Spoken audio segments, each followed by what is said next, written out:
तेजस्वी यादव इस वक्त हमारे साथ लाइव जुड़ चुके हैं। तेजस्वी जी, बहुत शुक्रिया आज तक पर अपना समय देने के लिए। लेकिन जल्दी से एक आंकड़ा मैं बता देती हूं अपने दर्शकों को। आज मुख्यमंत्री जी की ओर से कहा गया है कि अपराध पर 23वें मामले में है बिहार, लेकिन यहां पर 3 बड़े मामलों में एनसीआरबी के जो 2019 के आंकड़े हैं वो दर्शक जान ले। बिहार हत्या के मामले में दूसरे नंबर पर, किडनैपिंग के मामले में तीसरे नंबर पर और रेप के मामले में 16वें नंबर पर है। ऐसे में तेजस्वी यादव, आपसे मेरा सवाल यह है, नीतीश कुमार को इतना गुस्सा क्यों आता है? देखिए चित्रा जी, ये कोई पहली बार नहीं है। जब भी इनकी नाकामियों को गिनाया जाए या सही सवाल पूछे जाएं या जब भी पत्रकार उनसे सवाल पूछते हैं तो इनका साफ तौर पे यही कहना होता है, और आपने अभी रिकॉर्डिंग में भी उनके वीडियो में भी देखा होगा, अनुपयुक्त सवाल है। मतलब कोई पत्रकार अगर सवाल पूछो या तो उनको ज्ञान नहीं रहता, या हम लोग विधानसभा में सवाल पूछे तो उनको ज्ञान नहीं रहता। ऐसा लगता है कि सारा ज्ञान का भंडार या सारा ज्ञान जो है नीतीश कुमार जी के पास रहता है। ये जो रुपेश सिंह हत्याकांड जो हुआ, जहां दिन दहाड़े राजधानी में उनको 15 राउंड गोलियां चली, जिसमें कि 6 गोलियां उनको लगी, ये कोई पहली घटना नहीं है। हर 2-3 घंटे पर बिहार में हत्या, बलात्कार, लूट, अपहरण जैसे वारदात होते रहे हैं। लेकिन कभी भी आप देखिएगा, पहले भी खेमका मर्डर केस में कोई अब तक जो है किसी की गिरफ्तारी नहीं हुई, वो केस नहीं सॉल्व हुआ। अभी कुछ दिन पहले गुप्ता मर्डर केस में, उसमें भी कोई जो है मर्डर केस हुआ, उसका भी कोई समाधान नहीं निकला। मधुबनी की जो घटना है, जहां एक गूंगी बहरी जो बालिका थी उसके साथ गैंगरेप किया गया और गैंगरेप करने के बाद उसकी आंखें निकाल ली गई। मुजफ्फरपुर में जो घटना हुई, दिन दहाड़े उसके घर में जाकर के रेप किया गया और जिंदा जला दिया गया और उसका शव जो है आज बरामद हुआ है। तो ऐसी कई सैकड़ों अनगिनत घटनाएं हैं जहां बिहार पुलिस जो है किसी केस को सॉल्व नहीं कर पा रही और अपराधियों का पूरी तरीके से आप कह सकते हैं तांडव पूरे बिहार में मचा हुआ है। बिहार के लोग सहमे हुए हैं, डरे हुए हैं कि घर से बाहर निकले कि ना निकले। अब तो घर में ही अपराधी जो है घुस करके गोली मार रहे हैं, रेप कर रहे हैं, हत्या कर रहे हैं। तो नीतीश कुमार जी लगातार, आप देखे होंगे, चाहे मुजफ्फरपुर में चमकी बुखार का मामला हो या बाढ़ का मामला हो, तो जल जमाव पटना में जो हुआ उसमें भी देखा होगा कि किस प्रकार से पत्रकारों पर उन्होंने चिल्लाने का काम किया। लगातार 16 साल से नीतीश कुमार जी बिहार के मुख्यमंत्री हैं और होम डिपार्टमेंट जो है, गृह डिपार्टमेंट जो है, उनके पास लगातार रहा है। तो ये जाहिर तौर पे उनकी जवाबदेही है कि अगर कोई खामियां हैं, अगर लॉ एंड ऑर्डर अपराध, जैसे आपने एनसीआरबी के आंकड़े गिनाए कि हत्या और रेप जैसे मामलों में दूसरे तीसरे नंबर पे अगर बिहार है, तो आप समझ सकती हैं कि सवाल किससे पूछेगा आदमी। सवाल तो सिस्टम से पूछेगा। मुख्यमंत्री से पूछने पे वो बोलते कि आप तो बड़े ज्ञानी हैं, वो बोलते ये अनुपयुक्त सवाल है, वो कहेंगे कि भाई आप किसी एक पार्टी से जुड़े हुए हैं। तो इस तरह के जो सवाल जो लगातार जो है नीतीश कुमार जी से पूछा जा रहा है, लेकिन कोई समाधान नहीं मिला। लेकिन वो बात तो क्या है कि 2005 के पहले के जंगल राज की याद दिला रहे हैं। उनका ये कहना है और उनकी पार्टी का ये मानना है कि दरअसल 2005 के पहले जो जंगल राज था उसी का खामियाजा भुगत रहा है बिहार आज। अब मोहनजोदाड़ो या हड़प्पा सिविलाइजेशन में क्या हुआ, अब उसकी बात करेंगे क्या लोग? आप 16 साल से हैं, 16 साल से आपके पास गृह मंत्रालय है, आप बताएं, जवाबदेही आपकी बनती है कि लगातार अपराध क्यों बढ़ रहे हैं। आपसे सवाल पूछा जाता है तो आप जो है गुस्सा करते हैं, लोगों के ही ज्ञान पे सवाल उठाने लगते हैं, अनुपयुक्त बताने लगते हैं और समाधान भी पूछ रहे हैं पत्रकारों से कि आप बताइए, आप जानते हैं कि अपराधी कौन है। तो पुलिस महकमा क्या कर रहा है? डीजीपी फोन नहीं उठाते हैं, एसपी फोन नहीं उठाते हैं। तो आखिर कोई ना कोई समाधान तो इसका निकलना चाहिए। और लगातार जो अपराध बढ़ रहा है, ये तो मैं कहना चाहता हूँ, डबल इंजन की सरकार है। चुनाव के समय भी आदरणीय प्रधानमंत्री जी ने क्या क्या जंगल राज की जिक्र की। हम तो पूछना चाहते हैं, अब जो महाजंगल राज है दूसरे तीसरे स्थान पे एनसीआरबी का आंकड़ा बता रहा है हत्या बलात्कार के मामले में, तो इस महाजंगल राज का महाराजा कौन है? और उन्होंने एक साफ तौर पे प्रधानमंत्री जी ने भी कहा था कि बेटा बैठा हुआ है दिल्ली में, आज जब बेटे की जरूरत है तो आज कहां है ये लोग? तो हम तो सवाल बीजेपी के नेता भी तो सवाल खड़े कर रहे हैं। चित्रा जी, नितिन नवीन जो कि बांकीपुर से ये तो विधायक है पटना हास्यास्पद के, है। उनका ये कहना आप है कि नितिन दरअसल योगी मॉडल लागू कर दिया जाए, जो एनकाउंटर मॉडल लागू है उत्तर प्रदेश में उसको बिहार में लेकर आया जाए। राजीव प्रताप रूढ़ी, विवेक ठाकुर, इस तरह के तमाम बीजेपी के नेता हैं जो कानून व्यवस्था पर नीतीश कुमार को घेर रहे हैं। देखिए, लगातार ये लोग सवाल उठा रहे हैं। सवाल उठाने वाले कौन है? बीजेपी लगातार 16 साल से इनके साथ है। बीजेपी के दो उप मुख्यमंत्री हैं, वो क्या कर रहे हैं? इतने मंत्री हैं, वो क्या कर रहे हैं? और नॉमिनेटेड और सेलेक्ट मुख्यमंत्री किसने किया था? मुख्यमंत्री को सेलेक्ट और नॉमिनेट कौन किया था? यही बीजेपी के लोगों ने किया था। तो इनका जो गठबंधन है ये तो पूरी तरीके से बिहार में अभिशाप के रूप में है। लगातार ये सवाल पूछ रहे हैं जो लोग खुद भागीदार हैं। इनसे हम तो चाहते हैं कि इनसे सवाल पूछें। बीजेपी क्या कर रही है? हालांकि ये सब लोग मानते हैं कि जदयू जो है सी ग्रेड की पार्टी रही, जिसको बीजेपी के बदौलत 30-40 सीटें आ गई, वरना वो भी नहीं आती। लेकिन सवाल ये है, बीजेपी के लोगों का भी तो बनता है कि आप सरकार के लगातार नीतीश कुमार जी के साथ हैं और बिहार में कभी ऐसा नहीं हुआ कि दो उप मुख्यमंत्री देखें और एक ही पार्टी का हो, वो तो बीजेपी के हैं। आज भी अगर आज प्रेस कॉन्फ्रेंस मुख्यमंत्री का देखें तो चारों ओर से तो बीजेपी के लोग ही थे। 2 उप मुख्यमंत्री थे, एक स्वास्थ्य मंत्री थे, वहां के उनके विधायक थे, तो जवाबदेही तो उनकी बनती है। तो वो क्यों नहीं मुख्यमंत्री को बताते कि सवाल किससे पूछें? नीतीश कुमार के साथ उप मुख्यमंत्री सवाल का जवाब देगा। आपने कहा कि 16 साल से बीजेपी भी है, जब थे आप भी तो रहे हैं। हम तो 18 महीने रहे, उसका भी एनसीआरबी का आंकड़ा निकाल लीजिए, कंपेयर हो जाए, ज्यादा बेहतर हो। अगर आंकड़ों के हिसाब से अगर बहस करना, पहले कौन था अब कौन था, ठीकरा नहीं फोड़ना चाहिए। अभी सत्ता में कौन है, किसकी जिम्मेदारी है? ये तो हास्यास्पद है ना कि आपके 2 उप मुख्यमंत्री और आप ही सवाल पूछ रहे हो, आप ही बता रहे हो कि क्राइम बढ़ गया। आपने कुछ दिन पहले देखा होगा मुख्यमंत्री जी का कल या परसों प्रेस विज्ञप्ति आता है, उसमें लिखा हुआ रहता है सब्जेक्ट में कि रुपेश सिंह हत्याकांड के अपराधियों को जल्द से जल्द पकड़ा जाए। आप किससे गुहार कर रहे हैं? तो नीतीश कुमार क्या करें? पूरा सिस्टम आप, उनका ये कहना है, तेजस्वी यादव जी, उनका ये कहना है कि पुलिस के काम में हतोत्साहित करने का कोई भी ऐसा काम नहीं करना चाहिए। पत्रकारों को उन्होंने ये जवाब देते हुए कहा। उनकी ओर से यह भी कहा गया है कि अपराधी क्या पूछकर अपराध करता है, इस तरह की भी बातें उनकी ओर से कही गई हैं। क्या करें नीतीश कुमार? देखिए, जब संरक्षण अपराधियों को दिया जाएगा, मुजफ्फरपुर बालिका गृह में क्या था, इन लोगों ने पूरी तरीके से संरक्षण दिया था। लगातार ऐसे मामले जो निकल कर के आ रहे हैं, अभी जो AK-47 वगैरह पकड़े गए थे जब मुंगेर में, तो किसने संरक्षण दिया था? वो कौन लोग थे जिनके यहाँ AK-47 वगैरह रखा गया था? ये तो सब लोग सत्ता से जुड़े हुए लोग रहे हैं। आखिर क्यों बार बार लगातार मामलों को दबाने का प्रयास किया जाता? गोपालगंज में क्या हुआ था आपको भी पता, ट्रिपल मर्डर केस में कौन थे? उन्हीं के विधायक थे, उनको आज तक जो है पकड़ा नहीं है बिहार पुलिस ने, बचाने का काम करती है। तो आप जब अपराधियों को संरक्षण देने लगिएगा तो अपराधियों में भय कहां रहेगा? और ये पुलिस को कहते हैं कि पत्रकार अगर सवाल पूछे तो डिमोरलाइज हो रहे हैं पुलिस, उनके आत्मविश्वास पे सवाल उठा रहे हैं लोग।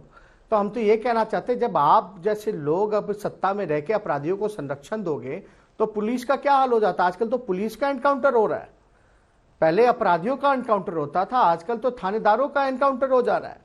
तो ये सवाल देखिए लगातार हम लोग पूछते रहे हैं और अब तो हद हो गई।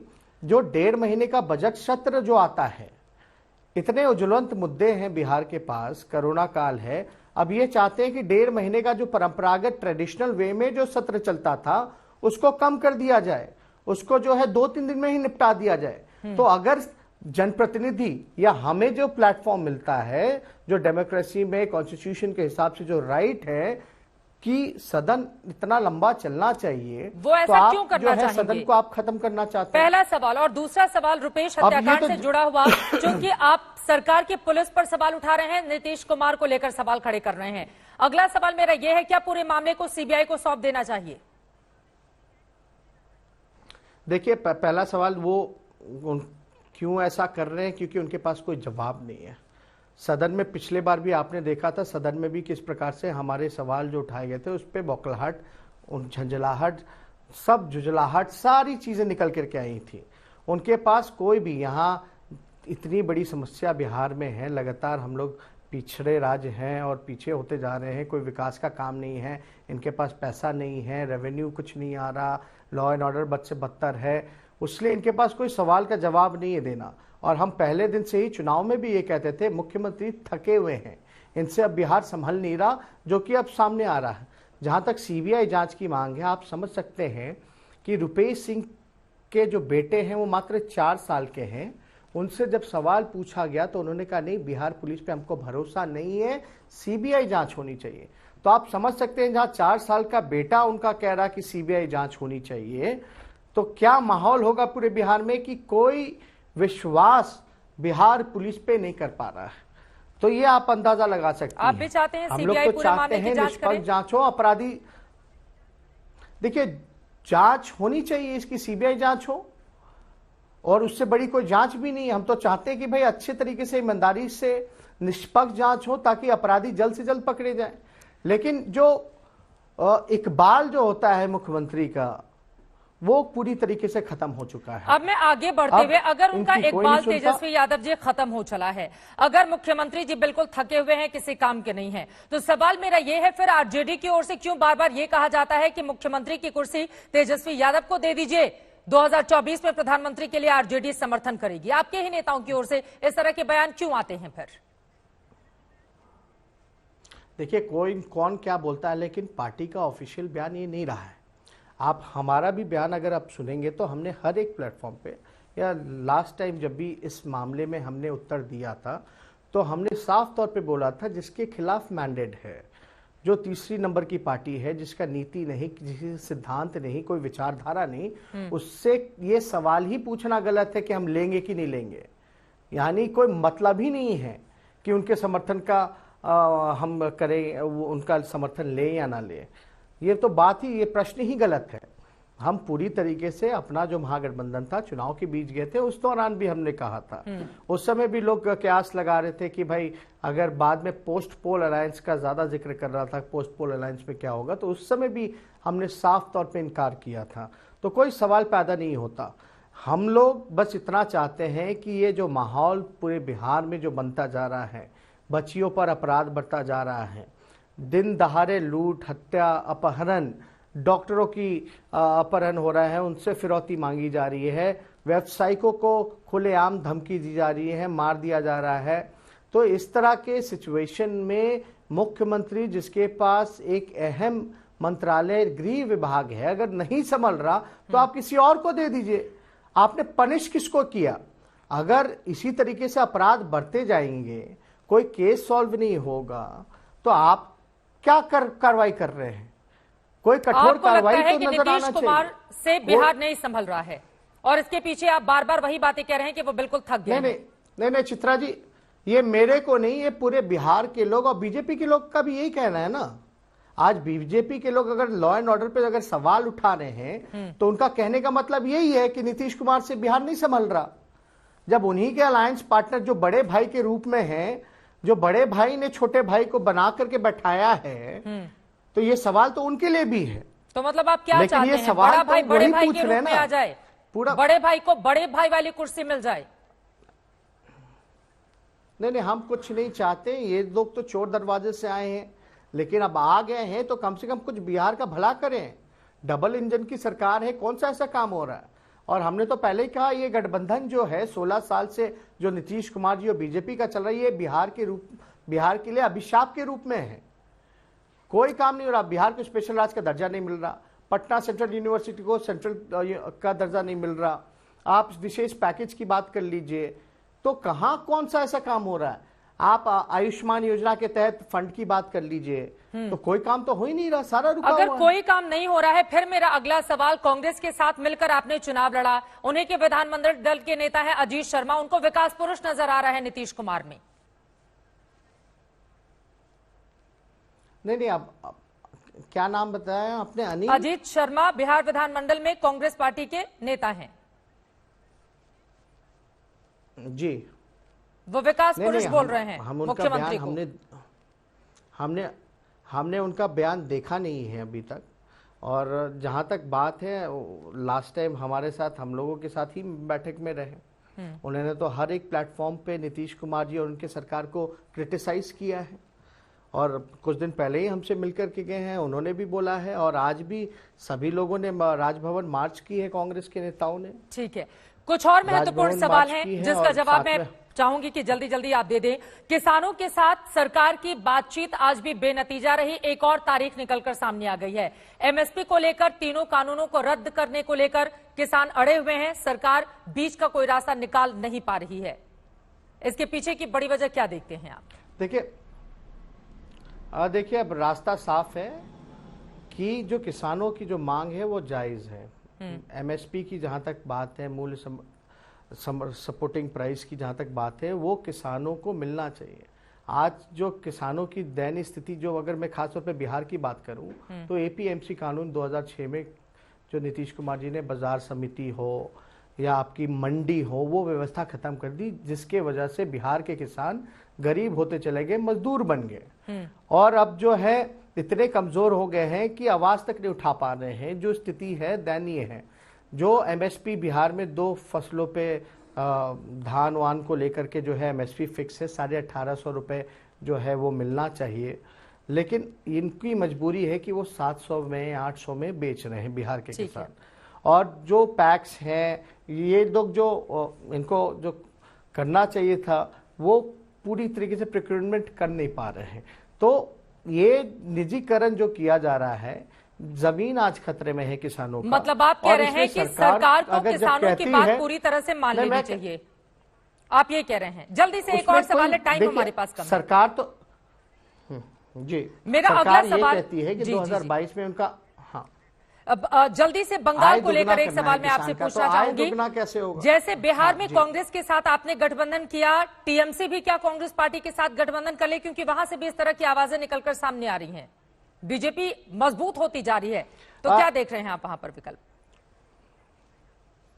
देखिए, बीजेपी का हवा बनाने का ज्यादा रहता है, वो शोर ज्यादा करते हैं, ग्राउंड हकीकत रियलिटी उनकी कुछ नहीं है। बिहार में भी आपने देखा होगा, सी ग्रेड की पार्टी को लेकर के घूमना पड़ रहा है, किनको मुख्यमंत्री बनाना पड़ रहा है, बैसाखी पे वो खुद है। तो अगर इतनी ही बड़ी पार्टी है, इतना उनका था, तो अकेले चुनाव लड़के देखती। जहां तक बंगाल की जहां तक बात है, हम लोगों का पार्टी का साफ तौर पे अभी इस पे निर्णय लेना है कि हम लोग चुनाव लड़ेंगे नहीं लड़ेंगे, लेकिन हम लोगों का उसी को समर्थन जाएगा जो बीजेपी को चुनाव हराएगा। और हम लोगों के लिए काफी आसान होगी अगर निर्णय लेने में कि अगर टीएमसी हो या लेफ्ट पार्टी हो या कांग्रेस हो, अगर मिलकर के अगर चुनाव लड़े, जो मजबूत है विनेबिलिटी फैक्टर को देखते हुए अगर समझौता करे तो ज्यादा बेहतर होगा। चलिए, बहुत शुक्रिया तेजस्वी यादव जी आज तक से इस एक्सक्लूसिव बातचीत करने के लिए। नेता विपक्ष तेजस्वी यादव को आप सुन रहे थे, कानून व्यवस्था के मुद्दे पर नीतीश कुमार पर जमकर निशाना साधते हुए, और भविष्य को लेकर तमाम बातें भी उनकी ओर से कही गई।